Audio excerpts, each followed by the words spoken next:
Salut, c'est Max. Dans cette vidéo, on va voir comment faire du multicam dans Avid, donc la synchro, et après on va voir comment faire 2-3 points de montage en multicam pour faire le montage de tes différents flux en multicam. Et donc on fait ça tout de suite dans Avid, la version la plus récente au moment où je poste cette vidéo. C'est parti, c'est maintenant, go, top, 1, 2, 3. Ce tuto étant un tuto sur Avid, il est un petit peu plus compliqué, il est plus difficile puisque c'est un logiciel professionnel. Et donc je vais un peu moins vulgariser, donc si tu n'as peur de rien comprendre, écoute, soit tu peux regarder si tu as envie, si tu comprends pas, je suis désolé. Si tu veux apprendre à faire les synchros multicam sur DaVinci, tu peux aller voir le tuto qui est dans le i là-haut. Avant de commencer à faire les synchros multicam, il faut juste faire un point sur comment on fait des synchros de manière générale. Donc tu peux le faire soit en mettant des points in ou des points out, selon où est ton clap ou selon où est ton repère. Donc si tu as fait un petit clap comme ça au début de ton interview ou de ton multicam, ou que tu as un point de repère de synchro au début de ton multicam, tu vas mettre un point in et tu vas demander de synchroniser grâce à ce point in sur ta première et ta deuxième vidéo. Et sinon, l'autre solution, c'est de le faire avec un timecode. Donc c'est-à-dire que tu vas lui demander de repérer le timecode dans tes deux vidéos ou dans ton image et ton son, et il va repérer, et comme c'est le timecode identique, il va caler tout ça en face et il va synchroniser automatiquement grâce au timecode. Après, tu as une dernière option, tu as l'option des timecodes auxiliaires, mais ça, on l'utilise pas souvent parce que la plupart du temps, on n'a déjà pas le timecode. Donc on va partir du principe que nous, on n'a pas ça, et d'ailleurs c'est le cas, on n'a pas ça. Donc ce qu'on va faire, c'est pas très compliqué, on a de l'image avec du son et de l'image avec du son, donc nos deux rushs ont du son. Donc l'avantage, c'est qu'on va pouvoir prendre un point de repère sonore, j'ai fait un petit clap, on va pouvoir prendre un point de repère sonore et dire, tiens, on met notre point in ici, sur les deux images, et à partir de là on va lui dire synchronise ça, et en théorie tout devrait marcher puisqu'on a du son sur les deux avec des micros de bonne qualité, donc ça c'est plutôt cool. C'est parti, on va voir dans Avid nos deux rushs qu'on va synchroniser. Dans ce bin on a nos images, on double-clique, elles s'affichent ici. Ensuite on va cliquer sur le petit moniteur en bas, voilà, comme ça nous affiche les pistes ici. Après on va dans le petit sandwich, on lui dit audio data waveform, donc là il nous affiche les waveforms. Grâce aux waveforms on va pouvoir repérer le clap vachement plus facilement parce qu'on verra le pic audio, et donc du coup sur les deux vidéos qu'on a, on va les mettre un point in à cet endroit là pour pouvoir les synchroniser. Donc là on dézoome, on voit que le clap justement il est par là, donc on va aller se caler vers le clap. À ce moment là, si tu veux entendre le clap, il faut que tu actives la touche mage, puisque la touche mage c'est une prévisualisation audio. Donc quand tu vas avancer image par image, ça va te mettre le son, et donc du coup tu pourras entendre si tu es sur le clap ou pas. Ça t'évite de le faire juste visuellement. Donc j'active mage et j'avance, et là j'ai mon clap. Donc j'appuie sur I pour mettre un point in. Ensuite je vais sur mon autre vidéo, je vois qu'ici j'ai mon clap.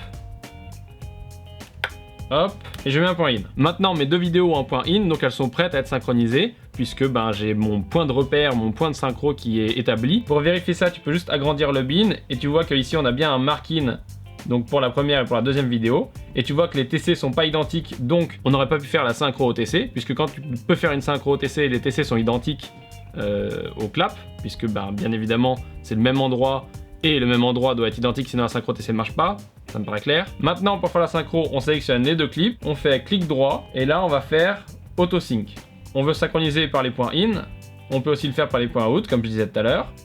On fait OK, là on met groupe, et donc ici nous a créé un groupe clip. Ce groupe clip c'est un clip synchro, donc comme quand tu synchronises de l'image du son, sauf que là il est synchronisé avec des multicaméras, et donc ce que tu as là-dedans c'est que tu as tes deux caméras parfaitement alignées, parfaitement synchronisées si tu as bien mis tes points in, et donc on va pouvoir utiliser ça pour faire du montage. On va quand même le vérifier, on double-clique. Quand on double-clique, on voit qu'il nous affiche une seule vidéo, tout simplement parce que notre fenêtre de visualisation n'est pas paramétrée pour voir les différents flux vidéo. Donc moi j'ai déjà paramétré un bouton qui permet de changer ce mode, donc de passer en mode multicam, et je vais cliquer dessus pour te montrer ce que ça fait, et je te montrerai après en fin de vidéo comment le paramétrer. Comme ça ne vient pas en plein milieu de ce tuto. Donc en bas dans mon visualiseur, j'ai le quad split qui permet de faire 4 petits carrés pour afficher 4 flux de caméra. Donc si j'appuie, il me montre un flux ici et il laisse de la place pour les 3 autres. Si je fais play, caméra numéro 1 en face et l'autre caméra est ici. Tu peux voir que là ça fonctionne, on a bien nos deux caméras, elles sont bien synchro puisque quand je bouge, je passe bien à l'autre caméra et le son est ok. Donc du coup maintenant ce qu'on fait c'est qu'on peut monter avec ça. Donc on le met dans une timeline et on monte, et on va faire ça tout de suite. Donc ce qu'on va faire c'est qu'on va désactiver ça, on va créer un nouveau bin, l'ancien on va l'appeler rush quand même, histoire que ce soit un peu propre. Celui-là on va l'appeler edit, on va déplacer le bin ici. Maintenant on prend ce clip et on le drag and drop là-dedans. On va juste récupérer la séquence et la ranger, on va l'appeler synchro multicam, edit, voilà. Donc là on a préparé notre séquence mais on ne pourra pas monter tout de suite, d'abord il faut faire un réglage pour qu'on puisse synchroniser l'image de gauche et l'image de droite. Puisque en fait l'image de droite, donc c'est celle que tu auras au final dans ton montage. Et donc nous ce qu'on va vouloir faire c'est faire un montage en direct. Donc on va vouloir switcher les caméras en même temps qu'on fait play. Et donc du coup on va avoir dans notre visualiseur de gauche les images, donc nos deux flux de caméra, et à droite le programme, donc ce qu'on aura au final. Et donc pour faire ça, il faut faire encore 2-3 petites modifications et remettre des boutons que je te montrerai comment je les mets à la fin. Voilà, je parle plus français, mais tu as compris l'idée. Tout ce qui est bouton spécifique, on voit ça plus tard. Donc ici j'ai mon image, tu peux voir que c'est la même que j'ai sélectionnée ici. Et ce qu'il faut faire pour synchroniser ces deux écrans là, c'est tout simplement aller appuyer sur Quad ici. Et tu vois qu'il va enlever les boutons qu'il y avait ici et il va mettre une petite ligne verte. Et maintenant quand je fais play, numéro 1 en face et l'autre caméra est ici. Et donc là tu peux voir qu'il joue toutes les caméras en même temps parce qu'elles sont synchronisées. Et donc quand je vais switcher d'une caméra à l'autre, il va répercuter ça dans la timeline pour faire le montage. Et donc on va voir ça tout de suite. Je fais play. Et là je vais pouvoir switcher avec ma souris entre cette caméra là et cette caméra là. Autant que je veux. Une fois que je m'arrête dans la timeline, il va faire des coupes. Si on enlève le point in et le point out, tu peux voir que ici dans la timeline, il a changé d'un plan à l'autre. Donc là, on est sur TS. Ensuite, on continue avec FC, etc., etc. Si tu veux modifier ça, tu peux les déplacer avec l'outil rouge ici. Donc tu peux déplacer le cut. Bien entendu, tu peux aussi faire un clic droit et changer la source. Donc là, on reste sur le même plan puisqu'on a changé la source. Tu peux changer celui d'avant pour changer l'autre plan. Donc tu l'as vu, pour faire le montage multicam, c'est pas très compliqué. Au final, tu n'as juste à changer les caméras en temps réel. Tu peux aussi le faire avec des touches de clavier, c'est plus simple.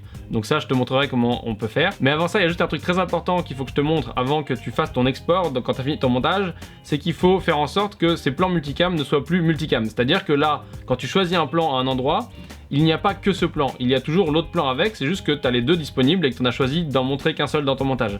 Donc il faut faire ce qu'on appelle un commit multicam edit, et donc il va te mettre que le plan que tu as choisi au moment où tu l'as choisi, et ça fera moins de temps de calcul pour ton ordinateur, ce sera moins galère, et si tu veux faire une confo ou si tu veux faire quelque chose, envoyer un AF ou une EDL, ça posera pas de souci. Donc pour faire ça, tu vas tout simplement sur ta séquence, tu fais un clic droit, et tu fais commit multicam edit. Là, tu lui mets oui.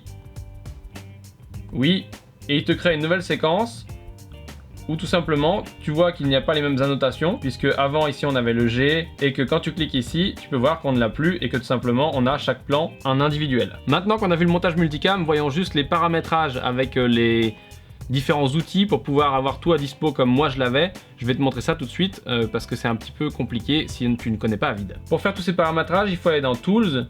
Il faut sortir le Command Palette, donc c'est tous les raccourcis d'Avid. Ensuite, il faut aller dans Multicam. Et donc dans Multicam, tu trouves le Quad Split, le 9 Split, donc Quad pour 4 caméras, 9 pour 9 caméras, ça c'est logique. Si par exemple je voulais remplacer ce raccourci par un Quad Split, j'aurais juste à faire bouton to bouton. Ensuite, je prends le Quad Split et je le mets dessus. Et donc là, il l'a remplacé. Et une fois que je ferme la palette, j'aurai toujours le Quad Split. Voilà comment tu peux paramétrer le Quad Split. Tu peux mettre 9 Split si tu as 9 caméras et donc il affichera 9 flux. Si tu veux chercher plus loin, tu peux chercher plus loin parce qu'il y a d'autres raccourcis qu'il faut tester. Donc tu peux les mettre soit dans les barres là sur ton moniteur, en dessous de tes moniteurs, mais tu peux aussi les mettre sur le clavier et je vais te montrer comment on les met sur le clavier pour que tu puisses allouer des touches de clavier à certaines fonctions. Donc pour changer le clavier, on va dans Settings, on descend jusqu'à Keyboard, on double-clique sur Keyboard. Et donc là c'est un peu le même principe, on va prendre le Quad Split et on va aller le mettre quelque part, donc par exemple sur A4, et du coup on aura le Quad Split ici.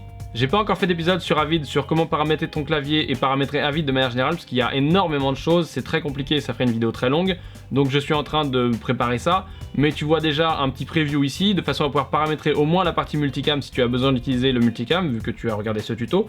Et donc du coup tu peux paramétrer ça et il faut explorer les autres choses parce que tu vois qu'il y a d'autres options et donc du coup avec ces autres options tu peux changer les caméras avec ton clavier, tu peux faire plein de choses, il faut juste les tester. Mais en attendant tu as le minimum là nécessaire pour pouvoir faire du multicam et donc du coup tu n'as plus qu'à faire du multicam. C'est à peu près tout pour ce tuto multicam, c'est clairement pas exhaustif, il y a d'autres techniques, il y a d'autres manières, il y a aussi comment gérer le son. Donc voilà, après c'est selon chaque projet, selon chaque truc que tu vas faire, donc c'est un peu plus complexe. Mais si tu as des questions et que j'ai pas répondu à toutes tes questions, ou du moins aux questions que tu te poses sur multicam, tu peux les poser en commentaire. Si c'était pas clair, c'est pareil, tu peux poser une question en commentaire. Sinon, je te remercie d'avoir regardé cette vidéo, ça me fait vraiment plaisir. Si tu l'as bien aimé, tu peux mettre un petit pouce, ça me ferait plaisir et puis ça aide la vidéo. Et puis sinon, je te dis à plus.